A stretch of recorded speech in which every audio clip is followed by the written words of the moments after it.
देखो, अगर ये वाला चैप्टर समझना है ना, डेमोक्रेसी, तो इसमें दो ही चीजें पूछी है इन्होंने। क्या है वो? एक तो है व्हाट इज डेमोक्रेसी और एक व्हाई डेमोक्रेसी। ठीक है। अब अगर ये दोनों चीजें समझनी है तो सबसे पहले ये समझो कि डेमोक्रेसी क्या होती है। डेमोक्रेसी का मतलब क्या है?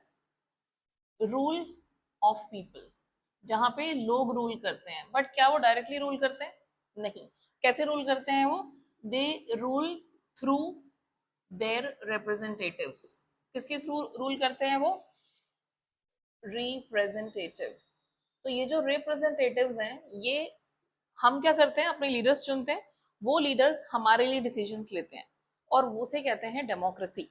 तो जहाँ पे एक ऐसा सिस्टम हो जहाँ पे हम लोग अपने क्या करते हैं? लीडर्स चूज करते हैं और वो हमारे लिए डिसीजन लेते हैं, उसे कहते हैं डेमोक्रेसी। Is that clear? अब यहाँ पे ना आपको कुछ फीचर्स पढ़ने हैं कि भाई फीचर्स क्या होते हैं डेमोक्रेसी के। If I talk about the first feature, पहला फीचर क्या है डेमोक्रेसी का? सबसे पहला फीचर कि इस डेमोक्रेसी में जो डिसीजंस हैं, वो डिसीजंस कौन लेगा? Decisions made by the elected representatives. अब इसका क्या मतलब हुआ? इलेक्टेड रिप्रेजेंटेटिव्स कि हमारे उसमें जिसे हम चुने, जिसे हम लीडर चुने, वो ही हमारे लिए डिसीजंस ले। अब जैसे एक सिंपल सा एग्जांपल देखो, तुमने मुझे चुना कि भाई मैं तुम्हें सोशल साइंस पढ़ाऊं, है ना? अब अगर मान लो तुम क्लास में आए और मैंने कहा कि भाई आज मेरी जगह ना कोई और तुम्हें पढ़ाएगा, तो क्या ये सही है logically? Do you agree with this? Is this the right thing? नहीं। तो ये यही सेम चीज यहाँ पे है कि भाई आपने जिसको चुना है उसको तो तुमने साइड में कर दिया, वो तो डिसीजन ले ही नहीं रहा, और उसकी जगह कोई और डिसीजन ले रहा है। तो ये वाला जो सिस्टम है, इसके लिए इन्होंने एक एग्जाम्पल दिया है। क्या एग्जाम्पल दिया है? पाकिस्तान का। पाकिस्तान में ये कुछ नाम है जो थोड़े से अजीब, मतलब थोड़ा सा डिफरेंट है, बट आपको लर्न करने हैं। एक है जनरल परवेज मुशर्रफ। ठीक है, क्या नाम है? परवेज मुशर्रफ। अब ये जो जनरल परवेज मुशर्रफ हैं, ये बेसिकली कौन थे? आर्मी जनरल, है ना? तो 1999 में इन्होंने क्या किया? इन्होंने अपने आप को चीफ एग्जीक्यूटिव बना दिया कि भाई अब जो सारे जो डिसीजंस हैं कौन लेगा? अब ये जनरल परवेज मुशर्रफ लेंगे। तो 1999 में एक मेजर चेंज आया।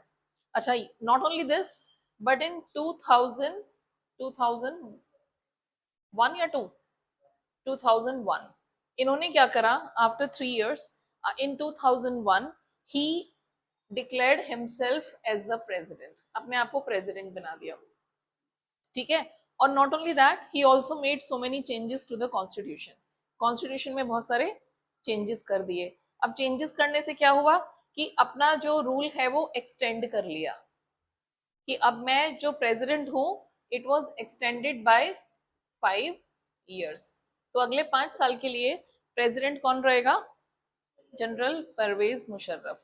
अब ये भी हो गया सारी चीजें, पर इसका इससे क्या कनेक्शन है इस एग्जाम्पल का? ठीक है। अब पाकिस्तान में जनरल इलेक्शंस हुए, सारे इलेक्शंस हुए, वहां पे जितने भी जो लीडर्स चुने गए उनके पास कोई पावर नहीं थी। सारी पावर किसके पास थी?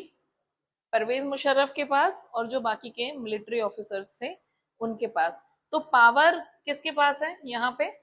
Power is with military, military officers कह लो और मिलिट्री जनरल।